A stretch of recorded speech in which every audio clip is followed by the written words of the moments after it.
Olá, sejam todos bem-vindos ao podcast Ei, tá me ouvindo? E hoje nós vamos falar um pouquinho mais do que você está acostumado a ouvir aí os nossos podcasts, que geralmente são bem curtos, né? Então hoje nós vamos falar um pouco mais, porque nós estamos iniciando aqui uma série especial para falar dos evangelhos. É isso mesmo, vamos estar abordando aí Mateus, Marcos, Lucas, para falar um pouco sobre eles. E hoje damos início aí falando do livro de Mateus, né? O primeiro livro do Novo Testamento, o Evangelho de Mateus, ele tem sido ao longo dos séculos um favorito entre os livros neotestamentários e com frequência, quando o Evangelho compartilha o mesmo material, a história de Mateus sobre Jesus são preferidas. Exemplos disso são a tentação de Cristo, o Sermão da Montanha e o Pai Nosso. Então, os autores dos 4 evangelhos não são identificados pelo nome. Os títulos são o Evangelho segundo Mateus, o Evangelho segundo a Marcos e assim por diante. Foram acrescentados depois. Então, refletindo a opinião bem-sucedida sobre quem escreveu, no final do segundo século, acreditava-se que o discípulo e ex-publicano Levi, Mateus, fosse o autor do livro, porque esse é o único evangelho que identifica ele como um cobrador de impostos. Se você abrir a sua Bíblia aí, lá em Mateus 9:9, fala assim: partindo Jesus dali, viu um homem chamado Mateus sentado na coletoria e disse-lhe: segue-me. E ele se levantou e seguiu. Assim como os outros evangelistas, Mateus aparece ter recorrido não só à sua memória, mas também a materiais já disponíveis em formas escritas ou que circulavam oralmente, né? Esse relato está lá em Lucas 1, do 1 ao 4. É amplamente aceita a teoria de que os livros de Marcos foi o primeiro dos 3 evangelhos sinóticos, Mateus, Marcos e Lucas. O termo sinótico vem de uma palavra grega que significa ver junto. Ao se comparar as histórias nos 3 sinóticos, muitos concluem que tanto Mateus quanto Lucas se basearam em Marcos para compor o seu material. Então, com tudo isso, o grande número de parábolas, ditos, ensinos que se encontram tanto em Mateus quanto em Lucas não estão em Marcos. Então, muitos eruditas bíblicos creem que Mateus e Lucas extraíram esses relatos de uma fonte comum chamada que, da primeira letra da palavra alemã que significa fonte. Então, Mateus e Lucas também apresentam materiais únicos em seus evangelhos. Então, cada autor dos evangelhos, sob a influência do Espírito Santo, selecionou com cuidado os relatos para compartilhar um retrato significativo e importante de Jesus para um público específico.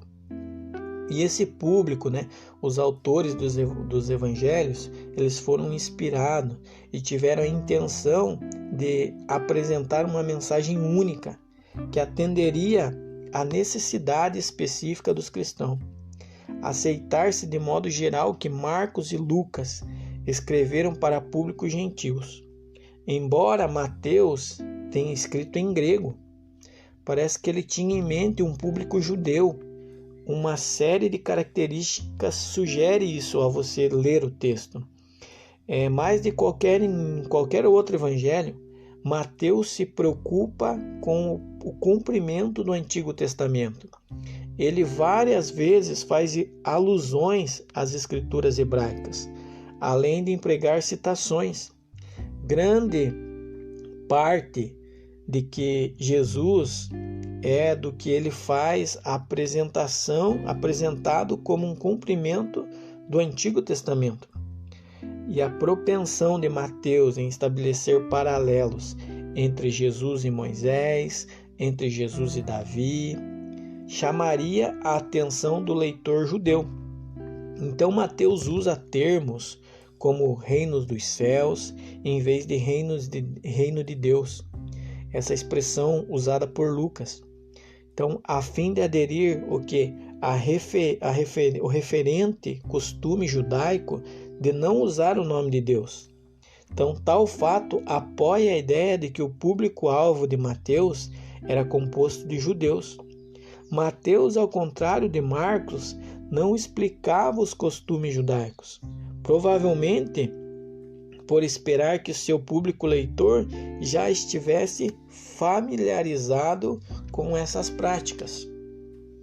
Então, o Evangelho de Mateus não provê nenhuma evidência para identificar a sua data de composição. Muitos estudiosos da Bíblia defendem que o livro foi escrito na Palestina antes da queda de Jerusalém.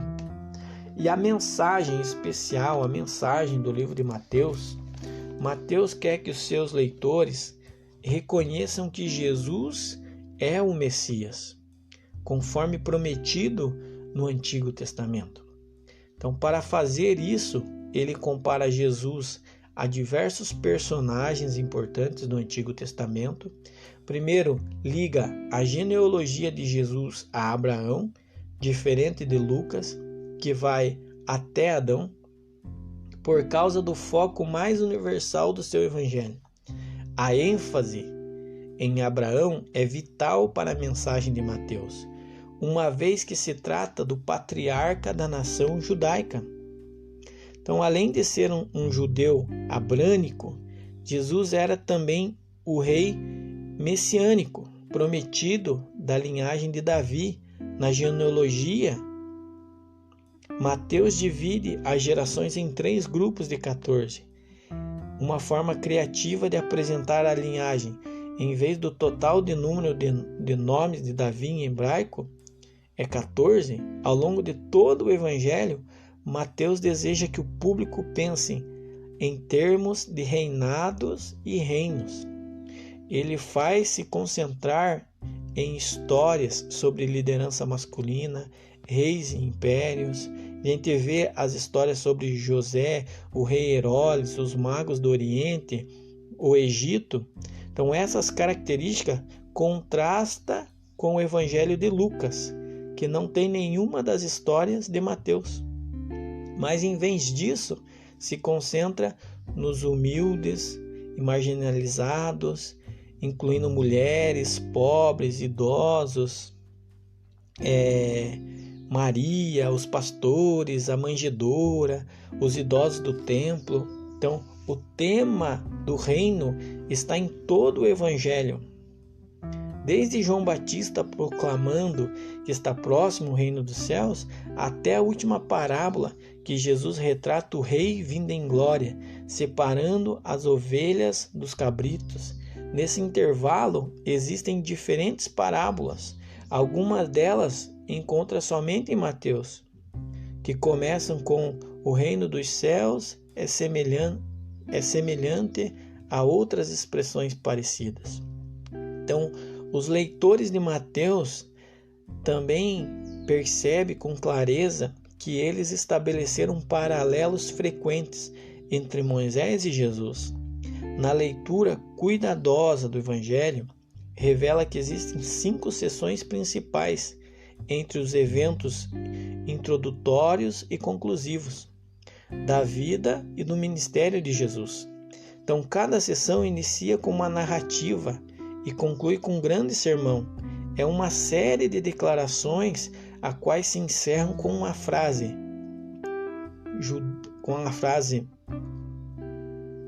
quando Jesus acabou de proferir essas palavras, ou algo semelhante. O leitor judeu percebe como a facilidade paralela, como os 5 livros de Moisés, a Torá, também identificados paralelos com Moisés, a experiência do deserto, um rei que tenta matar Jesus. Jesus passa um período no Egito e depois 40 dias e 40 noites no deserto, sendo testado e tentado pelo diabo. E Cristo profere o Sermão da Montanha. O último acontecimento é paralelo à entrega da lei do Sinai. Nesse caso, Jesus apresenta uma nova, uma mais completa, uma compreensão da lei em um monte. Então, o Evangelho de Mateus tem valor especial para aqueles que aguardam o retorno de Cristo. O sermão de Jesus, particularmente, é o Sermão do Monte. Contém instruções éticas para o cristão que esperam a segunda vinda. Muito das suas parábolas, sobretudo as encontradas no capítulo 13, enfatiza o caráter. Nisto, a igreja, formada por verdadeiros adoradores e falsos, nela Cristo observa que a separação entre dois grupos ocorrerá no final dos tempos e será realizada pelo juízo divino. De toda pessoa e coisa, quanto isso, os cristãos devem ser como criança e ter um espírito de perdão. E no Evangelho de Mateus demonstra-se um interesse especial pela escatologia, a doutrina das últimas coisas. Mateus deixa claro que o fim é tanto agora quanto daqui a pouco. João Batista e Jesus pregavam que o reino havia chegado. Contudo, ele também pertencia ao futuro. Os discursos sobre o último grande dia, do capítulo 24 e 25, Cristo, porém, deixa claro que ninguém sabe quando ocorrerá a segunda vinda. Em vez de se concentrar no momento específico, Jesus conclama os discípulos a vigiar e estar preparado. Essa é um pequeno esboço do que você encontra no livro de Mateus. É uma boa leitura para conhecer Jesus. E esse foi o nosso primeiro episódio dessa série dos Evangelhos. Espero que você tenha gostado e se prepare que logo logo estará saindo o nosso segundo episódio. Fiquem com Deus e até a próxima.